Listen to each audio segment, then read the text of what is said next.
সারা দেশে প্রাথমিক বিদ্যালয়ের শিক্ষকদের কর্মবিরতি, আন্দোলনরত শিক্ষকদের ওপর পুলিশি হামলার প্রতিবাদ, দশম গ্রেড সহ ৩ দফা মেনে নেওয়ার আহ্বান।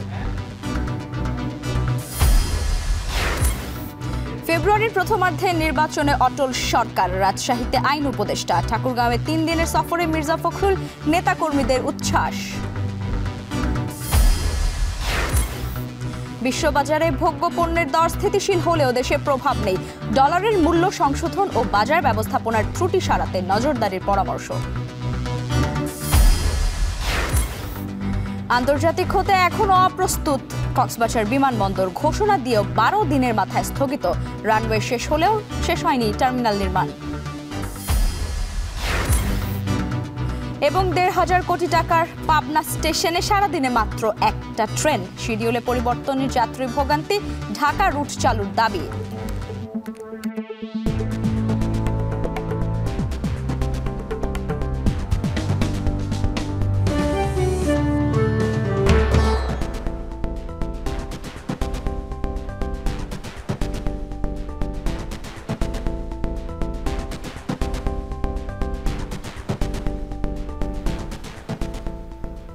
স্বাগত এখন জনপদে। পুরো আয়োজনে আপনাদের সঙ্গে আছি আমি লাইবা জান্নাত। ৩ দফা দাবিতে লাগাতার অবস্থান কর্মসূচি পালন করছেন প্রাথমিকের সহকারী শিক্ষকরা। দ্বিতীয় দিনের খবর জানাতে কেন্দ্রীয় শহীদ মিনার থেকে যুক্ত হচ্ছেন সহকর্মী আতিক মেসপা লগ্ন।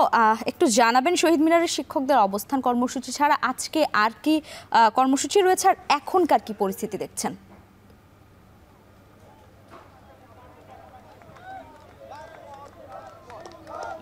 সর্বশেষ যে কর্মসূচি আসলে কোন দিকে যাবে সে বিষয়ে আসলে কিছুক্ষণের মধ্যে শিক্ষক নেতারা কথা বলবেন, তখন আসলে আমরা স্পষ্টভাবে পুরো বিষয়টা জানতে পারবো। তবে আমরা দেখেছি গতকালকে রাতে যে জোরালোভাবে লাগাতার অবস্থান কর্মসূচির ঘোষণা দেওয়া হয়েছিল, এখন পর্যন্ত শিক্ষকরা এখানে সেই কর্মসূচি অব্যাহত রেখেছেন।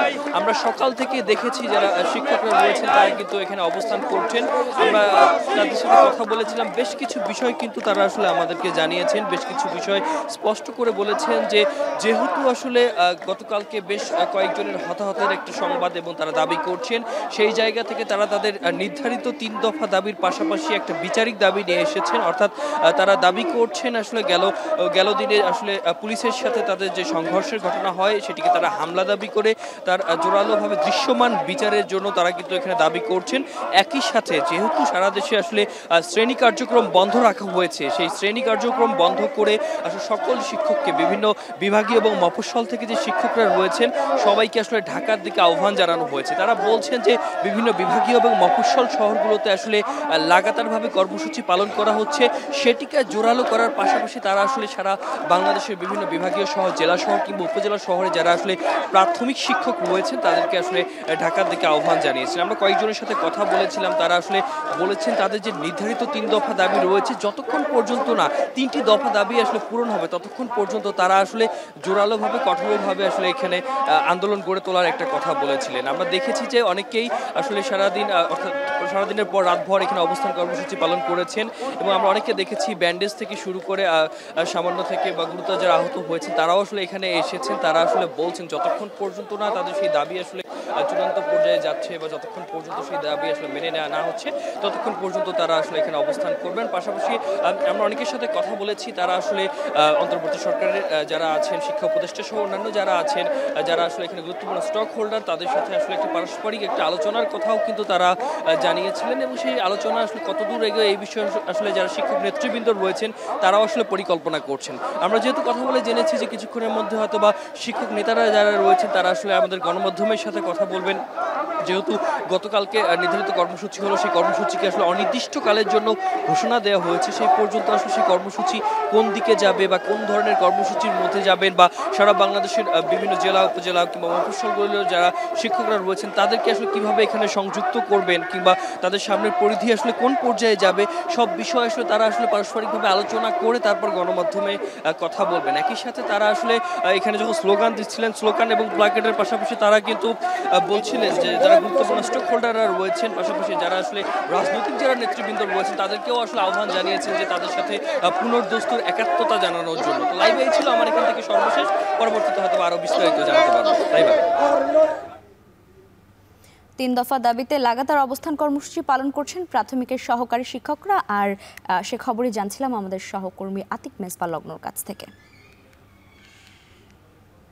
এদিকে রাজধানীর কেন্দ্রীয় শহীদ মিনারে প্রাথমিক শিক্ষকদের অবস্থান কর্মসূচিতে পুলিশি হামলা ও শিক্ষক আটকের ঘটনায় কর্মবিরতি পালন করছেন প্রাথমিকের শিক্ষকরা। আর এই বিষয়ে বিস্তারিত জানাতে দেশের বিভিন্ন জেলা থেকে যুক্ত হচ্ছেন আমাদের সহকর্মীরা।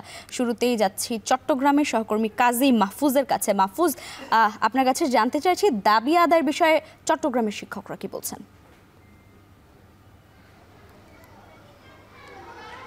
দাবি আদায়ের বিষয়ে শিক্ষকরা অনড়, সেটি কিন্তু আমরা দেখতে পাচ্ছি সকাল থেকে। চট্টগ্রামের বেশ কিছু প্রাথমিক বিদ্যালয়ে আমরা সকাল থেকে ঘুরেছি, যেখানে কিছু কিছু প্রাথমিক বিদ্যালয়ে শিক্ষা কার্যক্রম অর্থাৎ পাঠদান কার্যক্রম চলমান রয়েছে। শিক্ষকরা পাঠদানে অংশগ্রহণ করেছে, আবার কিছু কিছু শিক্ষা প্রতিষ্ঠানে শিক্ষকরা কর্মবিরতি পালন করছেন। তবে শিক্ষার্থীদেরকে শান্ত রাখার জন্য সিনিয়র যারা শিক্ষার্থী আছেন তারা জুনিয়রদেরকে শান্ত করার চেষ্টা করছেন ক্লাসে থেকে। আমরা সেই দৃশ্য দেখতে পাচ্ছি। আমরা এই মুহূর্তে যেখানে রয়েছি এটি হচ্ছে চট্টগ্রামের ন্যাশনাল সরকারি প্রাইমারি স্কুল। এই স্কুলে শিক্ষকরা সকাল থেকেই কিন্তু ক্লাসে অর্থাৎ পাঠদানে অংশগ্রহণ করেনি। তবে সিনিয়র যারা শিক্ষার্থী আছেন তারা জুনিয়রদেরকে শান্ত রাখার চেষ্টা করছেন। আবার কয়েকজন গেস্ট টিচারকেও আমরা দেখতে পেয়েছি যারা পাঠদান কার্যক্রমে অংশগ্রহণ করেছেন। তবে এখানকার শিক্ষকদের সাথে আমরা কথা বলেছি, তারা আমাদেরকে জানিয়েছেন যে শিক্ষকদের যে 3টি যৌক্তিক দাবি, যেটি দীর্ঘদিন ধরেই কিন্তু বলা হচ্ছিল, কোনো সরকারই তাদের সেই দাবিতে কর্ণপাত করেনি, তাদের সেই দাবি পূরণে কোনো উদ্যোগ নেয়নি। এবং গতকালকে ঢাকাতে তারা যে শান্তিপূর্ণ কর্মসূচি পালন করছিল, সেখানে পুলিশের টিয়ার শেল নিক্ষেপ, লাঠি চার্জ করা সহ সাউন্ড গ্রেনেড নিক্ষেপের প্রতিবাদে মূলত তারা কর্মবিরতির মতো কঠোর কর্মসূচি দিতে বাধ্য হয়েছে, যার কারণে কিন্তু শিক্ষার্থীরা আসলে তাদের পাঠদানে ক্ষতিগ্রস্ত হচ্ছে সেটি নিশ্চিতভাবে বলা যায়। এবং এই জায়গা থেকে উত্তরণের কথাও বলছেন এখানে যারা অভিভাবক আছেন তারা বলছেন সামনে শিক্ষার্থীদের বার্ষিক পরীক্ষা, এই পরীক্ষা সামনে রেখে যদি এরকম কর্মবিরতি কার্যক্রম চলমান থাকে সেক্ষেত্রে হয়তো শিক্ষার্থীদের পাঠদানে, তাদের সন্তানদের পাঠদান ব্যাঘাত ঘটবে। এমন অবস্থায় এই সমস্যা দ্রুত সমাধান চাচ্ছে অভিভাবকরা এবং শিক্ষকরাও কিন্তু তার একটি সুষ্ঠু সমাধান চাচ্ছেন। তারা বলছেন যে এটি শুধুমাত্র বেতন কাঠামোর বিষয় নয়, এটি তাদের মর্যাদা, পেশার বিষয়। একই সাথে তাদেরকে প্রাথমিক শিক্ষার যে মান উন্নয়ন, সেই বিষয়টি কিন্তু এই দাবির সাথে জড়িত। তো সব কিছু মিলিয়ে আমার কাছে এ ছিল চট্টগ্রাম থেকে সরকারি প্রাথমিক বিদ্যালয়ের শিক্ষকদের কর্মবিরতির সবশেষ তথ্য। সহকর্মী মাহফুজের কাছ থেকে জানছিলাম চট্টগ্রামের শিক্ষকদের বিষয়ে। এবারে যেতে চাই ময়মনসিংহে, সেখানে রয়েছেন হারুনুর রশিদ। হারুনুর রশিদ, প্রাথমিকের পাঠদান ব্যাহত হওয়ার বিষয়ে ময়মনসিংহের শিক্ষকরা কি বলছেন?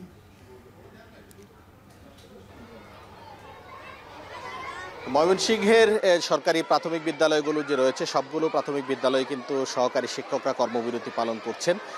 আমরা সকাল থেকে বেশ কয়েকটি সরকারি প্রাথমিক বিদ্যালয়ে ঘুরে যে চিত্র দেখেছি, অর্থাৎ কোনো বিদ্যালয়ে কিন্তু আমরা সহকারী শিক্ষক যারা রয়েছেন তাদেরকে যে শ্রেণী কার্যক্রম, সেই শ্রেণী কার্যক্রমে অংশ নিতে দেখিনি। তবে প্রত্যেকটি বিদ্যালয়েই কিন্তু শিক্ষার্থীদের উপস্থিতি ছিল এবং শিক্ষার্থী যারা সকাল থেকেই অন্যান্য দিনের মতোই কিন্তু ক্লাসে এসেছে এবং সব কিন্তু ক্লাসে আসলেও আজকে কিন্তু ক্লাস হচ্ছে না। এবং শিক্ষকরা যেটি বলছেন যে তাদের যে কেন্দ্রীয় কর্মসূচি রয়েছে সেই কেন্দ্রীয় কর্মসূচির অংশ হিসাবে তারা কিন্তু আজকে এখানে কর্মবিরতি পালন করছেন। এবং আমরা এখন যে জায়গাটিতে রয়েছি এটি হচ্ছে খাগড়র সরকারি প্রাথমিক বিদ্যালয়। আপনারা দেখতে পাচ্ছেন যে এই বিদ্যালয়ের যারা শিক্ষার্থী রয়েছে তারা কিন্তু একেবারে ক্লাসের বাইরে স্কুলের যে মাঠ রয়েছে সেই মাঠে কিন্তু অবস্থান করছেন এবং খেলাধুলা করছেন। আমরা কোনো ক্লাসে কিন্তু শিক্ষার্থীদেরকে দেখিনি এবং যারা শিক্ষক রয়েছেন তারাও তাদের যে শিক্ষকদের কক্ষ রয়েছে বা মিলনায়তন রয়েছে সেখানে কিন্তু অবস্থান করছেন এবং স্কুলের যে প্রধান ফটক রয়েছে সেটি তালাবদ্ধ রয়েছে। অর্থাৎ কোনো শিক্ষার্থী যেন ক্লাসের বিদ্যালয়ের আঙ্গিনার বাইরে যেতে না পারে সেদিকে কিন্তু শিক্ষকরা নজর রাখছেন। তবে কোনো ক্লাস হচ্ছে না, কোনো ধরনের শ্রেণী কার্যক্রম হচ্ছে না, শিক্ষার্থীরা সবাই বাইরে রয়েছে। এবং এটি শুধু খাগড়র সরকারি প্রাথমিক বিদ্যালয়ের চিত্র নয়, এটি কিন্তু সরকারি যে যে প্রাথমিক বিদ্যালয়গুলো রয়েছে সেই অন্যান্য প্রাথমিক বিদ্যালয়ের চিত্র এটি। এবং আরেকটি বিষয় জানিয়ে রাখি যে আজকে কিন্তু ময়মনসিংহ সদর উপজেলা প্রশাসনের উদ্যোগে একটি মেধাবৃত্তি পরীক্ষা হচ্ছে এবং এই মেধাবৃত্তি পরীক্ষাতেও কিন্তু আমরা যতটুকু জানি যে সহকারী শিক্ষক যারা রয়েছেন তারা সকাল থেকে এই পরীক্ষা নিতে অস্বীকৃতি জানিয়েছিলেন এবং প্রায় 2 ঘন্টা কিন্তু এই পরীক্ষার কার্যক্রমে শিক্ষকরা অংশগ্রহণ করেননি এবং তারা প্রতিবাদ জানিয়েছেন। তবে প্রশাসনের পক্ষ থেকে বলা হয়েছে আজকে তারা যেন এই মেধাবৃত্তি পরীক্ষাটা সম্পন্ন করে দেয়, পরবর্তীতে তাদের সাথে কথা বলে সিদ্ধান্ত নেওয়া হবে। তবে আমরা যতটুকু জেনেছি সহকারী শিক্ষকরা কিন্তু তাদের কর্মসূচিতে অনড় রয়েছেন, তারা ক্লাস পরীক্ষা কোনো কিছুতেই কিন্তু অংশগ্রহণ করছেন এবং তারা যেটি বলছেন তাদের যে ন্যায্য দাবি 10ম গ্রেডে উন্নীত করা এবং শতভাগ পদোন্নতি এবং উচ্চতর গ্রেড এগুলো বাস্তবায়ন না হওয়া পর্যন্ত কিন্তু তাদের কর্মসূচি চলবে। তো এই ছিল আমার কাছে সর্বশেষ। ময়মনসিংহ থেকে হারুনুর রশিদ জানাচ্ছিলেন সেখানকার পরিস্থিতি। এবার যেতে চাই খুলনায় রামিম চৌধুরীর কাছে। রামিম, শিক্ষকদের কর্মবিরতির প্রভাব কেমন দেখছেন শিক্ষা প্রতিষ্ঠানগুলোতে?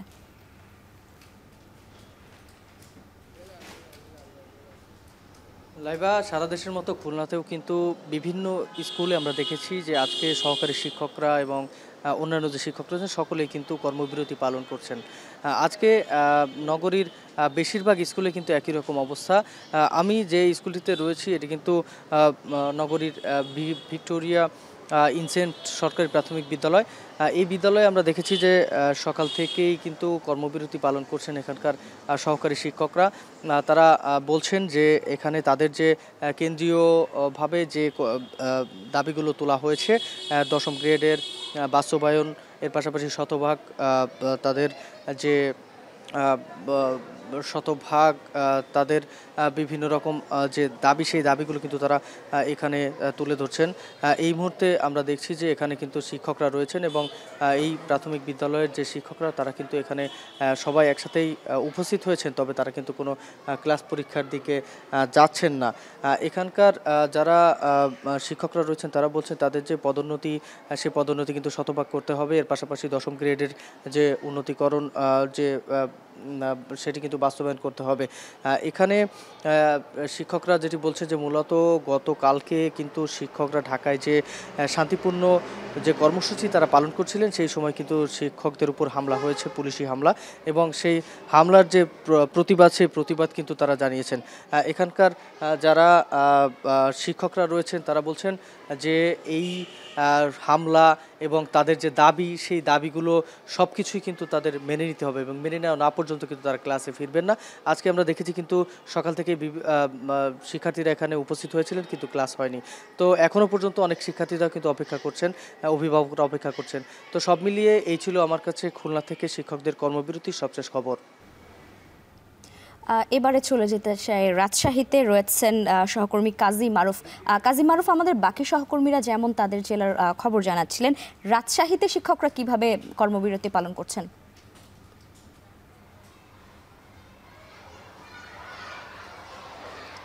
লাইবা, সারা দেশের মতো রাজশাহীতেও আমরা দেখেছি যে এখানে সকাল থেকেই বিভিন্ন যেসব সরকারি প্রাথমিক বিদ্যালয় আছে সেখানে সহকারী শিক্ষক যারা আছেন তারা কিন্তু তাদের কর্মবিরতি অব্যাহত রেখেছেন। তারা বলছেন যে গতকাল শাহবাগে শিক্ষকদের উপর যে ধরনের ন্যাক্কারজনক পুলিশি হামলা হয়েছে এবং তাদেরকে লাঠি পেটার থেকে শুরু করে টিয়ারশেল পর্যন্ত নিক্ষেপ করা হয়েছে, যার প্রতিবাদ স্বরূপ ঢাকা থেকে কেন্দ্রীয়ভাবে কিন্তু আজকে যে শিক্ষকদের কর্মবিরতি সেই ঘোষণা আসে এবং তারপর থেকে আমরা সকাল থেকে নগরীর বিভিন্ন সরকারি প্রাথমিক বিদ্যালয়ে ঘুরে দেখেছি সেখানে কিন্তু তাদের কর্মবিরতি বন্ধ আছে এবং সেখানে কর্মবিরতির কারণে এখানে আমরা দেখতে পাচ্ছি যে একাডেমিক যেসব কার্যক্রম ক্লাস পরীক্ষা সব কিছু কিন্তু বন্ধ আছে। আমরা দেখতে পাচ্ছি যে এখানে শিক্ষার্থীরা আসলেও এখানে কিন্তু ক্লাসমুখী হচ্ছেন না। যেসব সহকারী শিক্ষক আছেন তারা বলছেন যে তাদের যে 3 দফা দাবি সেই 3 দফা দাবি কিন্তু যৌক্তিক।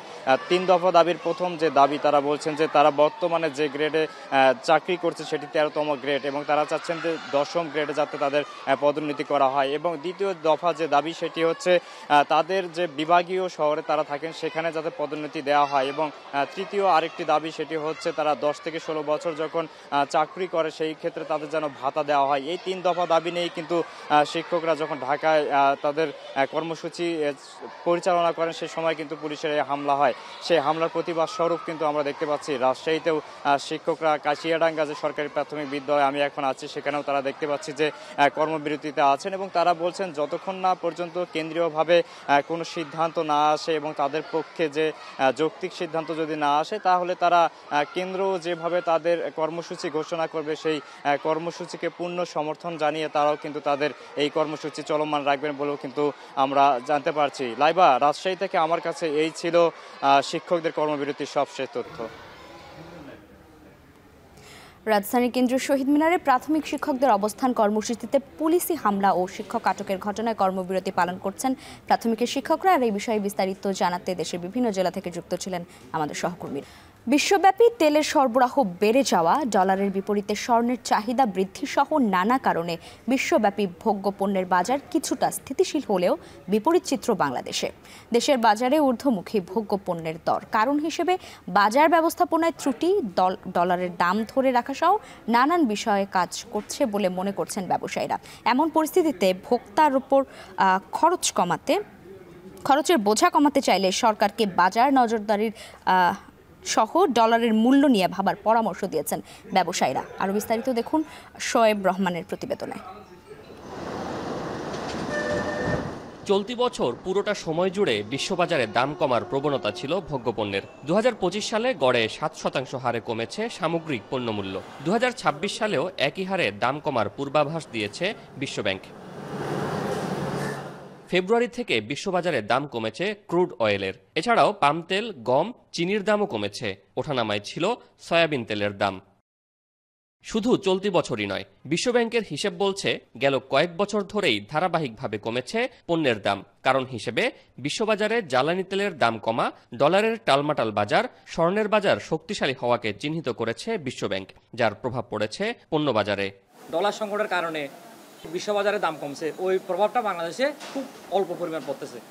আশা করি যদি ডলারের দাম, আমাদের সরকারের যে রিজার্ভ রয়েছে, রিজার্ভটা বাড়লে ডলার দাম কমবে, তখন আমদানি অনেক কমে যাবে এবং ভবিষ্যতে আমাদের দেশের মানুষ অনেক দ্রব্যমূল্য যেগুলো নিত্য প্রয়োজনীয় আছে সেগুলো কম দামে কিনতে পারবো।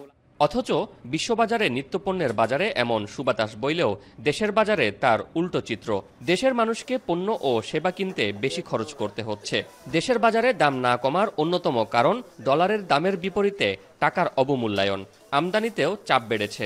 এখানে সাধারণ যারা ব্যবসায়ী আছে ওরা তো একটা আতঙ্কের মধ্যে আছে, কোনো ডলার দাম আবার বাড়বে কিনা, ওইটার একটা কি আছে, প্রভাব আছে।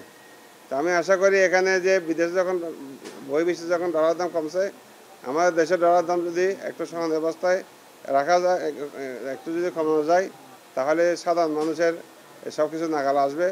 দেশে রিজার্ভ বাড়ছে, তবে আগামীতে বিশ্ববাজারে ডলারের অবস্থান আরও দুর্বল হলে রিজার্ভেও তার প্রভাব পড়বে। দেশের বাজারেও ডিও ব্যবসা সহ অহেতুক হাত বদলে পণ্যের দাম বাড়ে বলে অভিযোগ ব্যবসায়ীদের। নির্দিষ্ট যে পরিমাণ চাহিদা সেই পরিমাণ আইপিইউ ইস্যু করা উচিত সরকার থেকে। সেটি হলে বাজারের যে অব্যবস্থাপনা সেটিকে অবশ্যই আমরা অনেকাংশে আমরা সেটিকে সঠিক পর্যায়ে নিয়ে আসতে পারবো। আর ওই যে উৎপাদনের ক্ষেত্রে সেটি কত উৎপাদন হয়েছে সেটি হিসাব করে বাকি যে শর্টেজ আছে সেগুলোকে আমরা আমদানির জন্য আমরা পারমিশন দিতে পারি। সেক্ষেত্রে বাজার ব্যবস্থা অনেকাংশে একটি নীতিমালার মধ্যে আসবে। ভোগ্যপণ্যের বাজার ঊর্ধ্বমুখী থাকায় আর্থিক সংকটে ব্যবসার আকার ছোট করতেও বাধ্য হয়েছেন অনেকে। আসছে না নতুন বিনিয়োগও। শোয়েব রহমান, এখন চট্টগ্রাম। পর্যটন নগরী কক্সবাজার বিমানবন্দরের আন্তর্জাতিক অপারেশন নিয়ে দেখা দিয়েছে অনিশ্চয়তা। রানওয়ে ৬,৭৭৫ ফুট থেকে বাড়িয়ে ৯,০০০ ফুট করার কাজ শেষ, কিন্তু ১১,০০০ বর্গফুট আয়তনের নতুন টার্মিনাল ভবন নির্মাণ পুরোপুরি এখনও শেষ হয়নি। প্রস্তুতি না থাকলেও আন্তর্জাতিক বিমানবন্দর হিসেবে জারি করা হয় প্রজ্ঞাপন। পরে ১২ দিনের মধ্যে তা আবারও স্থগিত করে বেসামরিক বিমান চলাচল কর্তৃপক্ষ বেবিচক। আরও জানাচ্ছেন তানজিলা খান মিম।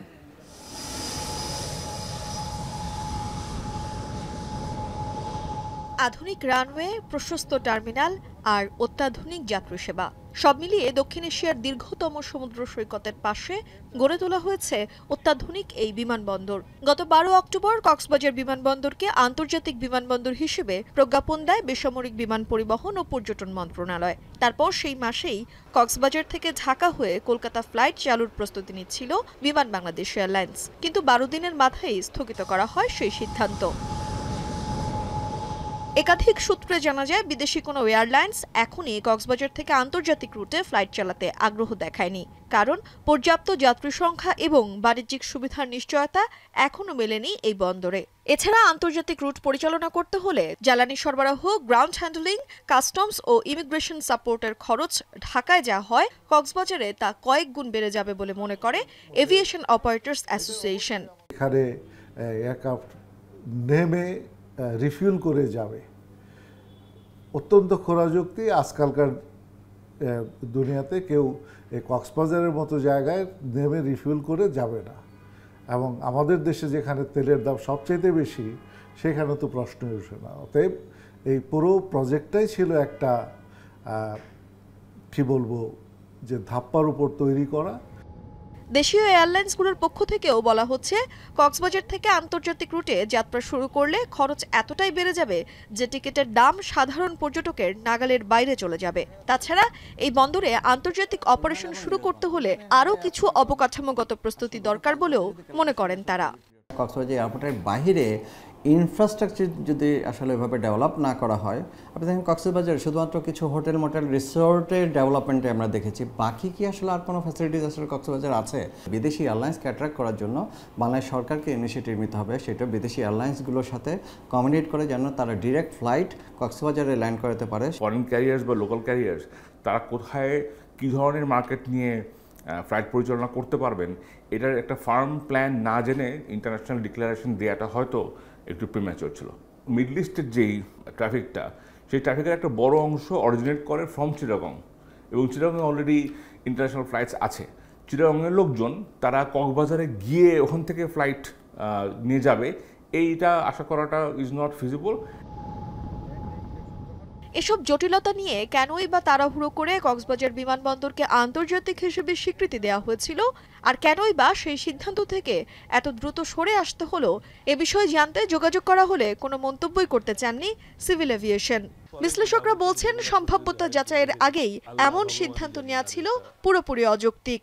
এই এয়ারপোর্ট আন্তর্জাতিকভাবে ব্যবহার করার জন্য কোনো এয়ারলাইন্স কি কখনো তারা কোনো রকম এনকোয়ারি করেছে কিনা বা আগ্রহ প্রকাশ করেছে কিনা? আমার জানা মতে কোনো এয়ারলাইনই কিন্তু, এমনকি বিমানও কখনোই কিন্তু এই এয়ারপোর্টটাকে আন্তর্জাতিক বিমানবন্দর হিসাবে ব্যবহারের কোনো রকম অনুরোধ বা কোনো রকমের ইন্টারেস্ট প্রকাশ করেনি আর কি। তবে আমি একটা করার জন্যই করলে তো হবে না, আমাদেরকে এটা কমার্শিয়াল ভায়াবল করতে হবে। কক্সবাজার আন্তর্জাতিক বিমানবন্দর পুরোপুরি চালু হলে দেশের পর্যটন খাতে নতুন দিগন্ত উন্মোচনের আশা করা হয়েছিল, কিন্তু আন্তর্জাতিক ফ্লাইট পরিচালনা নিয়ে জটিলতা কাটাতে না পারলে সেই স্বপ্ন আপাতত বাস্তবায়ন হচ্ছে না। তানজিলা খান মিম, এখন, ঢাকা। রাঙামাটির বাঘাইছড়িতে কোটি টাকা ব্যয়ে নির্মিত 3টি সেতুর 850 ফুট সংযোগ সড়ক না থাকায় জনস্বার্থে তা কাজে আসছে না। এতে 10,000-এর বেশি বাসিন্দা দৈনন্দিন যাতায়াতে ভোগান্তি পোহাচ্ছেন। জনগুরুত্ব বিবেচনায় অগ্রাধিকার ভিত্তিতে দ্রুত সংযোগ সড়কের বাস্তবায়ন চান স্থানীয় বাসিন্দারা। সংযোগ সড়ক নির্মাণে ব্যবস্থা নেওয়ার আশ্বাস জেলা প্রশাসকের। রাঙামাটি থেকে জিয়াউর রহমান জুয়েলের প্রতিবেদনে দেখুন বিস্তারিত। রাঙামাটির বাঘাইছড়ি পৌর এলাকায় কোটি টাকা ব্যয়ে নির্মিত 3টি সেতুর 850 ফুট সংযোগ সড়ক নেই। এতে ব্যবহার করা যাচ্ছে না সেতুগুলো। দৈনন্দিন যাতায়াতে 10,000-এর বেশি বাসিন্দা পোহাচ্ছেন দুর্ভোগ। পৌর এলাকার কুদ্দুসপাড়ায় ছড়ার উপরে নির্মিত সেতু দুটি এখন স্থানীয়দের আক্ষেপ আর দুর্ভোগের সাক্ষী। দুর্যোগ ব্যবস্থাপনা অধিদপ্তরের সেতু কালভার্ট নির্মাণ কর্মসূচিতে 2018-19 অর্থবছরে নির্মাণ করা হয় সেতু দুটি, কিন্তু প্রায় 70 লাখ টাকা ব্যয়ে নির্মিত সেতুগুলোর সংযোগ সড়ক না থাকায় গেল 7 বছর ধরে পরিত্যক্ত হয়ে আছে। এতে জরুরি রোগী পরিবহন, মৌসুমি ফল ফসল বাজারজাত ও নির্দিষ্ট সময়ের মধ্যে গন্তব্য পৌঁছাতে মারাত্মক ভোগান্তি পোহাচ্ছেন স্থানীয়রা। একটা রিক্সা চালিয়ে যাইতে পারে না, একটা রোগী নিয়ে চলাচল করতে পারে না, আর বছরের বেশিরভাগ এরকম পানির তলেই থাকে রাস্তা। এটা পানির জন্য আমরা এদিকে চলাচল করতে পারছি না। গার্ডওয়াল দিয়ে যদি ওসাই করা যায় তাহলে আমরা মনে করেন যে মুসলিমমূলক যাতায়াতের খুব সুবিধাও হইতো। যদি পানি থাকে বাচ্চারা অনেক রিস্কে থাকে, পড়ে যায়। কিছুদিন আগে দিকে একটা বাচ্চা মারা গেছে। হ্যাঁ, তো আমরা চাচ্ছি এই রাস্তাটা দ্রুত হোক। অপরদিকে একই সময়ে কাঁচালং সরকারি উচ্চ বিদ্যালয় এবং কাঁচালং সরকারি প্রাথমিক বিদ্যালয়ের যাতায়াত সড়কে 34 লাখ টাকা ব্যয়ে নির্মিত হয় 39 ফুট দৈর্ঘ্যের আরেকটি সেতু। কিন্তু সেতুর উত্তর প্রান্তে মাত্র 50 ফুট সংযোগ সড়কের অভাবে বিদ্যালয় দুটির শিক্ষার্থী ও স্থানীয় প্রায় 5000 গ্রামবাসী ব্যবহার করতে পারছেন না সেতুটি। হাজারের মতো স্টুডেন্ট হবে দুটো মিলিয়ে, কিন্তু এই পথটা এখন ব্যবহার করা যাচ্ছে না। বর্ষাকালে খুব নাজুক অবস্থা থাকে, সেজন্য উপস্থিতির হারটা খুবই কমে যাচ্ছে। জরুরি ভিত্তিতে এই রাস্তাটা করা দরকার। তবে 3টি সেতুর সংযোগ সড়ক নির্মাণে দ্রুত কার্যকর ব্যবস্থা নেওয়ার আশ্বাস দিয়েছে জেলা প্রশাসন। যে সেতুগুলোর কথা বলেছেন, অ্যাপ্রোচ রুটগুলো যাতে দ্রুত করা হয় সে বিষয়ে আমি সন্তুষ্ট। বিশেষ করে এলজিডি কিংবা আপনার ত্রাণের যারা আছে, পিআইইউ দপ্তর যেটা আছে, তাদেরকেও আমরা নির্দেশনা দিব এবং প্রয়োজনীয় খোঁজখবর নিয়ে আমরা যাতে খুব দ্রুত সেখানে অ্যাপ্রোচ রুটগুলো নির্মাণ করা হয় সে বিষয়ে আমরা কার্যকরী পদক্ষেপ নেওয়ার চেষ্টা করব। দুর্যোগ ব্যবস্থাপনা অধিদপ্তরের কোটি টাকা ব্যয়ে নির্মিত বাঘাইছড়ির এই 3 সেতু দৈনন্দিন যাতায়াত, শিক্ষা, চিকিৎসা ও কৃষি বাণিজ্যের সেতুবন্ধন তৈরি করবে। তাই জনগুরুত্ব বিবেচনায় অগ্রাধিকার ভিত্তিতে দ্রুত সংযোগ সড়কের বাস্তবায়ন চান স্থানীয় বাসিন্দারা। জিয়াউর রহমান জুয়েল, এখন রাঙামাটি। এদিকে বগুড়ার বাজারে কমেছে মাছের দাম, তবে এখনও নাগালের বাইরে আগাম জাতের শীতকালীন সবজির দর জানাতে বগুড়া শহরের কলোনি বাজার থেকে যুক্ত হচ্ছেন রাজীব সেলিম। সেলিম, বগুড়ায় সবজির দাম না কমার কারণগুলো কি কি? লাইবা, বগুড়ার সবজির বাজারগুলোতে সবজির সরবরাহ রয়েছে, তবে বিগত বছরগুলোতে এই সময়ে যে পরিমাণ সবজির সরবরাহ থাকে তার চেয়ে অনেক কম রয়েছে। এই কারণেই সবজির দাম অনেকটা বেশি। তবে গত সপ্তাহের চেয়ে এই সপ্তাহে কিছুটা দাম কমেছে। সবজির কেজি প্রতি 10 থেকে 20 টাকা কমেছে, কিন্তু এখন পর্যন্ত সেই সবজির দাম রয়েছে সাধারণ মানুষের ক্রয় ক্ষমতার বাইরে। এর কারণ হচ্ছে আজকে যে শীতকালীন সবজি শিম, সেই শিম বিক্রি হচ্ছে 100 টাকা কেজিতে, আর টমেটো বিক্রি হচ্ছে প্রায় 200 টাকা কেজিতে। এছাড়া পাতাকপি বিক্রি হচ্ছে 80 টাকা, ফুলকপি 60 টাকা এবং মূলা 40 টাকা, বেগুন কিন্তু 100 টাকা বিক্রি হচ্ছে। এই যে দামের কারণ হচ্ছে বগুড়া সবজি ভান্ডার খ্যাতি রয়েছে, কিন্তু বগুড়ায় যে সবজির আবাদ করা হয় সেই সবজির আবাদ এবছর এই আগাম শীতকালীন সবজির আবাদের সময় ভারী বৃষ্টিপাত হয়েছে এবং ফসল নষ্ট হয়েছে। তারপর কৃষকরা আবারও ফসল করেছেন এবং তার ফলন এখন উঠছে, সে কারণেই সবজির দাম কিছুটা বেশি। তবে সপ্তাহখানেকের মধ্যে সরবরাহ স্বাভাবিক হবে এবং সবজির দাম ধীরে ধীরে কমতে শুরু করবে। এছাড়া মহাস্থান যে সবজির পাইকারি বাজার রয়েছে, সেই পাইকারি বাজারে যে দামে বিক্রি হয় এই সবজিগুলো, তার চেয়ে কয়েক গুণ বেশি দামে এই হাট খুচরা বাজারগুলোতে বিক্রি হয়ে থাকে। আমরা দেখেছি কদিন আগে মহাস্থান হাটে ফুলকপি বিক্রি হয়েছে 30 টাকা থেকে 40 টাকা কেজি। আজকে এখানে সেই ফুলকপি দেখছি 60 টাকা কেজিতে, অর্থাৎ 20 টাকা প্রতি কেজিতেই মাত্র 10 কিলোমিটারের ব্যবধানে বাড়তি বিক্রি হচ্ছে। এবং মাছের কথা যদি বলি, মাছের বাজারে কিন্তু জলবায়ু পরিবর্তনের একটি বিরূপ প্রভাব পড়েছে। এই প্রভাবের কারণে নদী, নালা, খাল, বিলগুলোতে জল কমেছে এবং এখনই মাছ ধরা পড়ছে। 2-3 মাস পর যে মাছ ধরা পড়ার কথা সেটি আগেই ধরা পড়ছে। এই কারণে আসলে মাছের দামও চড়া। ক্রেতাদের দাবি যে এই মাছ এবং সবজির বাজারে তদারকি করে এবং সেগুলোর দাম কমানো হোক। এই ছিল আমার কাছে বগুড়া থেকে মাছ এবং সবজির বাজারের সবশেষ লাইভা। বগুড়া থেকে যুক্ত ছিলেন রাজীব সেলিম।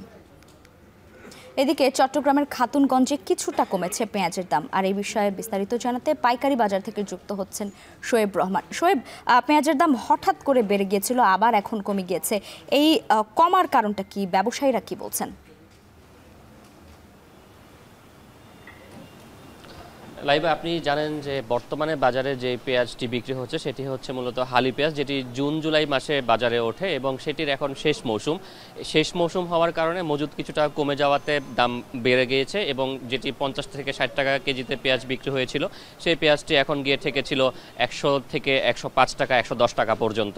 তবে আজকের বাজারে খাতুনগঞ্জে এসে ব্যবসায়ীদের মধ্যে একটি গুঞ্জন শোনা যাচ্ছে, সেটি হলো যে ভারতীয় পেঁয়াজ হয়তো বাজারে আসতে পারে আজকে বা কালকের মধ্যে, এবং সেই গুঞ্জনের কারণেই কিন্তু কিছুটা দাম কমেছে। বিশেষ করে ভারতীয় পেঁয়াজ যদি বাজারে এসে যায় সেই ক্ষেত্রে সেটির দাম কিন্তু অনেকটাই কম হবে এবং তখন দেশি পেঁয়াজ যেগুলো বর্তমানে বাজারে রয়েছে 105 থেকে 110 টাকা দরে বিক্রি হচ্ছে, সেটির চাহিদা হয়তো কমে যেতে পারে এবং সেই সংখ্যা থেকেই যার কাছে যেই মজুদ ছিল পেঁয়াজে, সেই মজুদকৃত পেঁয়াজগুলো তারা কিন্তু কিছুটা কম দামে বিক্রি করে দেওয়ার একটি প্রবণতা তাদের মাঝে দেখা গিয়েছে এবং সেই কারণেই মূলত পেঁয়াজের দাম কিছুটা কমেছে। ব্যবসায়ীরা বলছেন যে গুঞ্জন যেটি চলছে সেটি হলো আজ দুপুর থেকে বিকেল নাগাদ হয়তো বা বাজারে কিছু পরিসরে ভারতীয় পেঁয়াজ আসতে পারে এবং সেই কারণে মূলত দামটি কিন্তু কমেছে। তবে এটি খুব সাময়িক একটি বিষয়, অর্থাৎ খাতুনগঞ্জের বাজারে কিন্তু দাম প্রতিনিয়ত ওঠানামা করে পণ্যের চাহিদা এবং সরবরাহের উপর ভিত্তি করে কিন্তু সবসময় এই যে কোনো পণ্যের দাম ওঠানামা করে। যেহেতু এখন একটি গুঞ্জন চলছে, সেই গুঞ্জনটি যদি শেষ পর্যন্ত সত্যি না হয়, অর্থাৎ শেষ পর্যন্ত যদি ভারতীয় পেঁয়াজ বাজারে না আসে, সেই ক্ষেত্রে কিন্তু দাম আরও বেড়ে যাওয়ার একটি সম্ভাবনা কিন্তু রয়েছে। অর্থাৎ তখন কিন্তু কিছুদিন আগে বা গতকালও যে দামে বিক্রি হয়েছে 105 থেকে 110 টাকা দরে, সেই দামেই কিন্তু আবারও বিক্রি হওয়ার একটি সম্ভাবনা রয়েছে। অর্থাৎ সব কিছু নির্ভর করছে বাজারে পেঁয়াজের মজুদ এবং সেটির চাহিদা কেমন রয়েছে সেই বিষয়টির ওপরে। এবং ব্যবসায়ীরা বলছেন যে তারা এখনও বাজার দেখছেন, অনেক খুচরা বিক্রেতারা আসছেন, তাদের মাঝেও যখন এই গুঞ্জনটি ছড়িয়ে পড়ছে যে ভারতীয় পেঁয়াজ আসবে, তখন কিন্তু অনেকে পেঁয়াজ না কিনেই চলে যাচ্ছেন। তারা কিছুটা অপেক্ষা করতে চান বিকেল পর্যন্ত কিংবা আগামীকাল পর্যন্ত, এবং তারা দেখতে চান যে আসলে বাজারে ভারতীয় পেঁয়াজ আসে কিনা। যদি না আসে সেক্ষেত্রে কিন্তু দাম বাড়বে এবং যদি আসে সেক্ষেত্রে দাম কিন্তু আরও কিছুটা কমার সম্ভাবনা রয়েছে। লাবিবা। চট্টগ্রামের খাতুনগঞ্জ থেকে পেঁয়াজ বাজারের খবর জানাচ্ছিলেন শোয়েব রহমান। ফেব্রুয়ারির প্রথমার্ধেই জাতীয় নির্বাচন আয়োজনে সরকার বদ্ধপরিকর বলে জানিয়েছেন আইন উপদেষ্টা আসিফ নজরুল। সকালে চিফ জুডিশিয়াল ম্যাজিস্ট্রেট আদালত ভবনের লিগ্যাল এইড অফিসে বিচারকদের সাথে মতবিনিময় শেষে সাংবাদিকদের প্রশ্নের জবাবে তিনি কথা বলেন। এ সময় নির্বাচন বিলম্বিত করার কোনো ইস্যু নেই বলেও জানান তিনি। জাতীয় সংসদ নির্বাচনে উৎসবমুখর পরিবেশ সৃষ্টির জন্য যা দরকার তাই করা হবে। রাজনৈতিক দলগুলো একে অপরের ওপর ও উপদেষ্টাদের উপর চাপ সৃষ্টি করতে বিভিন্ন কথা বলে। তাদের কথার কিছুটা সত্যি থাকলেও জনমনে নির্বাচন নিয়ে শঙ্কা তৈরি হয় বলে আরও জানান আইন উপদেষ্টা। দেশের মানুষ অধীর আগ্রহ নিয়ে নির্বাচনের জন্য অপেক্ষা করছে। নির্বাচনের জন্য তাদের মাঝে উৎসাহ সৃষ্টি হয়েছে বলে জানান আসিফ নজরুল। দৃঢ় কণ্ঠে বলতে চাই, আমরা সরকারের পক্ষ থেকে ফেব্রুয়ারির প্রথমার্ধে জাতীয় সংসদ নির্বাচন আয়োজন করার ব্যাপারে বদ্ধপরিকর। এটার সাথে সম্পর্কিত বা এটাকে বিলম্বিত করার কোনো ইস্যু আছে বলে আমরা মনে করি না। আমরা বিশ্বাস করি অবশ্যই ফেব্রুয়ারির প্রথমার্ধে জাতীয় সংসদ নির্বাচন অনুষ্ঠিত হবে এবং এটার কোনো দ্বিতীয় চিন্তা বা না হলে কি হবে এই ধরনের কোনো চিন্তা আমরা মাথায় রাখছি না।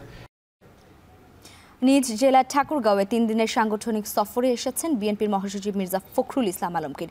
এই মুহূর্তে সদর উপজেলার জগন্নাথপুর ইউনিয়নবাসীর সাথে মতবিনিময় করছেন তিনি। আর সেখানে রয়েছেন আমাদের সহকর্মী আমিরুল বাপ্পি। বাপ্পি, আপনার কাছে জানতে চাই মির্জা ফখরুল মতবিনিময় কি বলেছেন ঠাকুরগাঁওয়ের মানুষদের?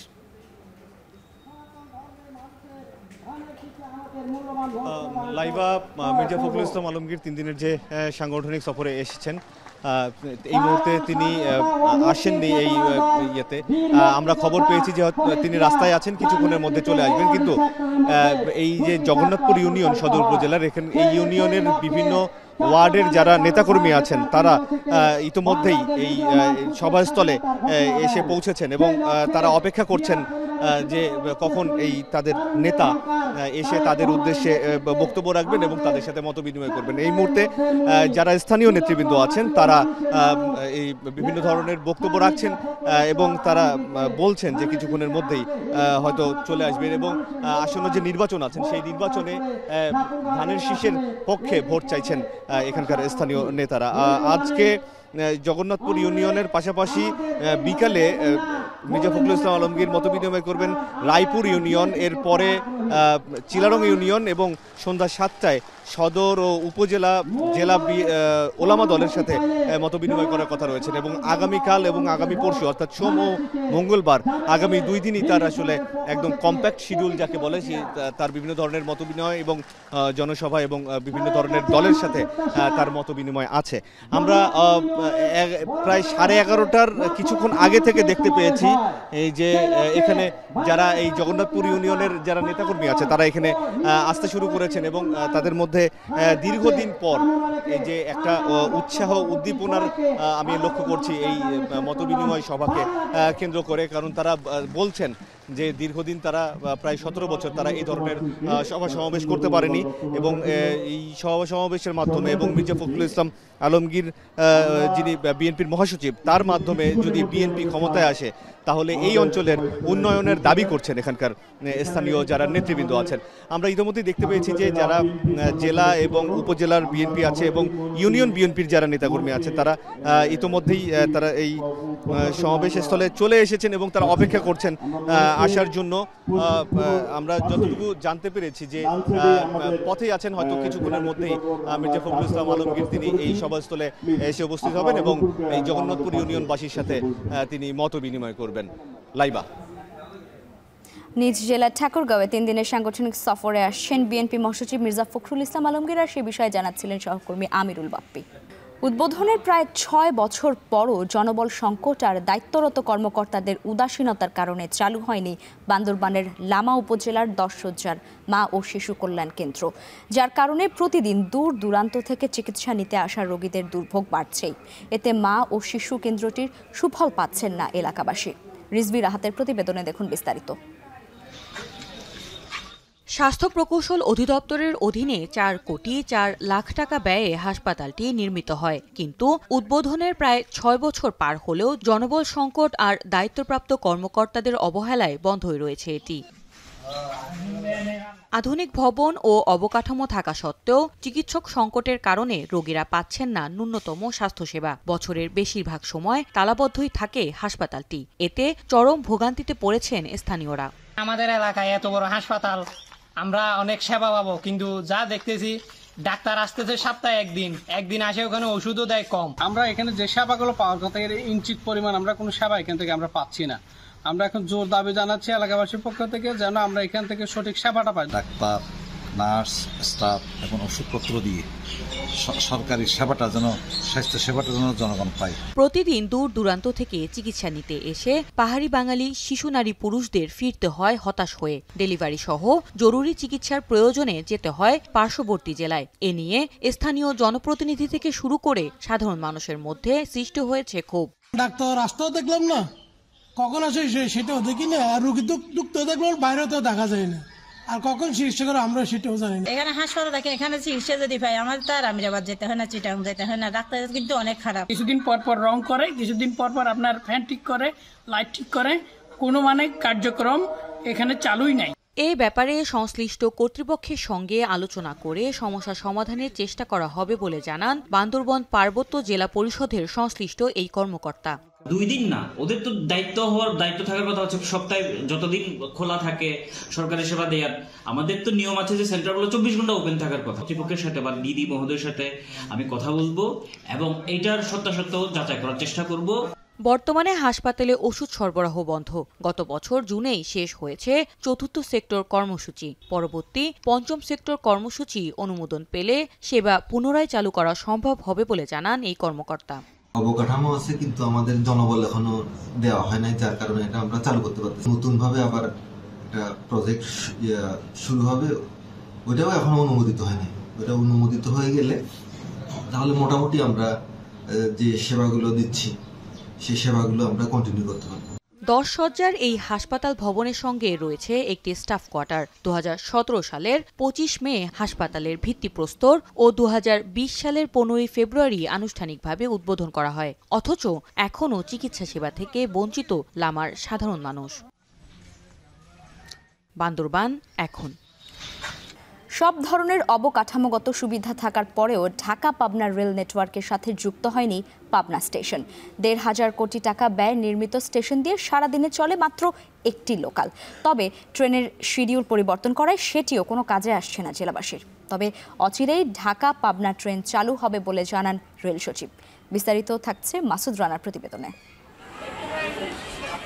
দেশের রেল নেটওয়ার্কের একটি গুরুত্বপূর্ণ অংশ হওয়ার পরেও পাবনা রেল স্টেশন এখনও যথাযথভাবে সংযুক্ত হয়নি। সম্প্রতি নির্মিত এই স্টেশনটির জন্য 1,500 কোটি টাকা ব্যয় করা হলেও এখনও সারাদিনে চলাচল করে মাত্র একটি ট্রেন। কিন্তু বারবার শিডিউল পরিবর্তনে যাতায়াতের ভোগান্তি যাত্রীদের। পাবনা রেল স্টেশনে 24 ঘন্টায় চলাচল করে একটি লোকাল ট্রেন। দিনের বাকি সময় জুড়ে স্টেশন শুধুই নীরবতা, প্ল্যাটফর্মে নেই যাত্রীদের কোলাহল, অযত্নে অবহেলায় নষ্ট হচ্ছে বৈদ্যুতিক বাতি সহ বিভিন্ন সরঞ্জাম। এত কিছু থাকার পরেও এখন পর্যন্ত পাবনা টু ঢাকা রেল চালু হলো না, এটা খুবই দুঃখজনক ব্যাপার। বিশাল বড় একটা অ্যামাউন্ট খরচ করলো সরকার, অথচ সেই মনে করেন সকাল 8টায় 8:45 যায় আর সে আবার রাত 8টায় আসে। পাবনা থেকে ঢাকা পর্যন্ত আমরা সরাসরি ডাইরেক্ট রুট চাই। এদিকে পাবনা থেকে ঢাকায় সরাসরি ট্রেন চলাচলের সুযোগ না থাকায় স্থানীয়দের ভরসা সড়ক পথ। এই কারণেই সড়ক পরিবহন খাতে জিম্মি হয়ে পড়েছে জেলাবাসী। দ্রুত ঢাকা পাবনা রুটে এক্সপ্রেস ট্রেন চালুর দাবি তাদের।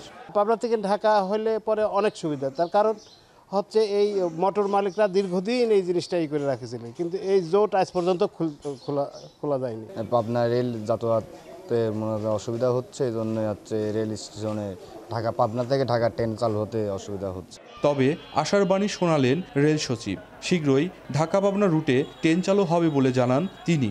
আমরা প্রথম 20টি কোচ আমরা পাবো এবছরের শেষে।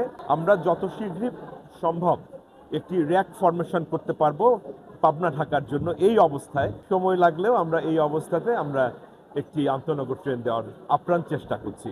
পাবনার মাঝগ্রাম থেকে ঢালারচর পর্যন্ত ৭৯ কিলোমিটার রেলপথ নির্মাণ শেষ হয় 2019 সালে। বর্তমানে মাত্র একটি ট্রেন চলছে ঢালারচর থেকে চাঁপাইনবাবগঞ্জ পর্যন্ত। মাসুদ রানা, এখন পাবনা।